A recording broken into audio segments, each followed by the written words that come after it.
കർണാടകയിലെ ചിക്കമംഗലൂരിലേക്ക് വിനോദയാത്രയ്ക്ക് പോയ പാലക്കാട് സ്വദേശിനിയായ കൗമാരക്കാരിയുടെ അന്ത്യമാണ് നമ്മളിപ്പോൾ കേൾക്കുന്ന വാർത്ത.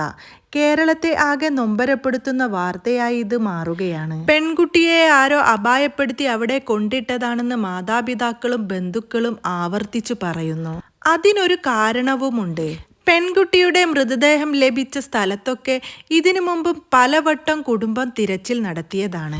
അപ്പോഴൊന്നും അവിടെ ഇല്ലാതിരുന്ന മൃതദേഹം ഇപ്പോൾ എങ്ങനെ അവിടെ വന്നു? പാലക്കാട് കടമ്പിയാപ്പുറം സ്വദേശികളായ രമേശ് രോഹിണി ദമ്പതികളുടെ മകൾ ശ്രീനാഥയുടെ മൃതദേഹം ചിക്കമംഗലൂരിലെ ബാബ ബുർദാംഗിരിക്ക് താഴെയുള്ള 15,000 അടി താഴ്ചയുള്ള കൊക്കയിൽ നിന്നാണ് കണ്ടെത്തിയത്. 10ാം ക്ലാസ് പരീക്ഷ കഴിഞ്ഞ് അവധിക്കാലമൊക്കെ ആഘോഷിക്കാനായി കുടുംബത്തിനും സുഹൃത്തുക്കൾക്കുമൊപ്പം എത്തിയതായിരുന്നു ശ്രീനന്ദ ആ ദിവസങ്ങളിലൊക്കെ വളരെ സന്തോഷവതിയായിരുന്നു. ശ്രീനന്ദയുടെ തിരോധാനത്തിലെ ഏറ്റവും ദുരൂഹമായ വശം അവസാനത്തെ ആ 15 മിനിറ്റുകളാണ്.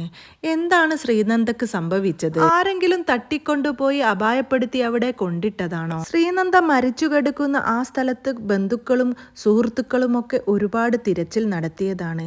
അപ്പോഴൊന്നും അവളുടേതായ ഒരു സംശയത്തിന്റെ മൊട്ടുപോലും ഉണ്ടായിരുന്നില്ല. ഇപ്പോഴാ മൃതദേഹം ഇവിടെ എത്തിയിട്ടുണ്ടെങ്കിൽ അതിനു പിന്നിൽ ദുരൂഹമായ എന്തൊക്കെയോ കാര്യങ്ങൾ നടന്നിട്ടുണ്ട്. എന്തായാലും പോസ്റ്റ്മോർട്ടം റിപ്പോർട്ട് വരുന്നതുവരെ നമുക്ക് കാത്തിരിക്കേണ്ടി വരും. പക്ഷേ ശ്രീനന്ദയെ കാണാതായ അവസാനത്തെ ആ 15 മിനിറ്റ് അത് വളരെ നിർണായകമായിരുന്നു. സാധാരണഗതിയിൽ ഒരു വിനോദസഞ്ചാര കേന്ദ്രത്തിലെ ഇത്രയും ചുരുങ്ങിയ സമയങ്ങൾക്കുള്ളിൽ ഒരാൾ അപ്രത്യക്ഷമാകുക എന്നത് അവിശ്വസനീയമാണ്. എന്താണ് സംഭവിച്ചിട്ടുണ്ടാകുക?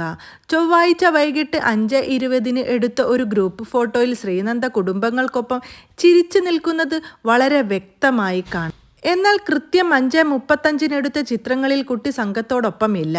ഈ ചെറിയ ഇടവേളയിൽ കുട്ടി എങ്ങോട്ടു പോയി എന്നത് പോലീസിനെയും കുടുംബത്തെയും ഒരുപോലെ കുഴച്ചിരുന്ന ചോദ്യമാണ്. ഈ ചുരുങ്ങിയ സമയത്തിനുള്ളിൽ കുട്ടി അപ്രത്യക്ഷമായത് യാദൃച്ഛികമല്ല എന്നാണ് കുടുംബം വിശ്വസിച്ചത്. അതീവ തിരക്കേറിയ മാണിക്യധാര വ്യൂ പോയിന്റ് പരിസരത്തു നിന്നാണ് കുട്ടിയെ കാണാതായതെന്നും സംഭവത്തിന്റെ ഗൗരവം വർദ്ധിപ്പിക്കുന്നുണ്ട്. ശ്രീനന്ദയെ ആരോ തട്ടിക്കൊണ്ടുപോയതാണെന്നും മയക്കുമരുന്ന് കൊടുത്ത് കൊണ്ടുപോയതാണെന്നുമൊക്കെയാണ് മാതാപിതാക്കൾ പോലീസിനോടും മാധ്യമങ്ങളോടും പറഞ്ഞത്. ഈ ട്രെക്കിംഗ് സൈറ്റ് എന്ന് പറയുന്ന സ്ഥലത്ത് നിരവധി ആളുകൾ വന്നു പോകുന്നുണ്ട്. 40 പേരടങ്ങുന്ന ഒരു വലിയ യാത്രാ സംഘത്തിനൊപ്പമാണ് ശ്രീനന്ദ യാത്ര ചെയ്യുന്നത്. അതിൽ അച്ഛനും അമ്മയുമുണ്ട്. ആ യാത്രാ സംഘത്തിന്റെ കണ്ണു വെട്ടിച്ച് ഒരാളെ തട്ടിക്കൊണ്ടു പോകുക എന്നത് അത്ര എളുപ്പമല്ല. എന്നിരുന്നാലും ഫോട്ടോയിൽ കണ്ടതിന് ശേഷം മിനിറ്റുകൾക്കുള്ളിൽ കുട്ടി അപ്രത്യക്ഷമായതുകൊണ്ടു തന്നെ ആരെങ്കിലും കുട്ടിയെ അപായപ്പെടുത്തി കൊണ്ടുപോയതായിരിക്കാമെന്നാണ് ചിന്തിക്കുന്നത്.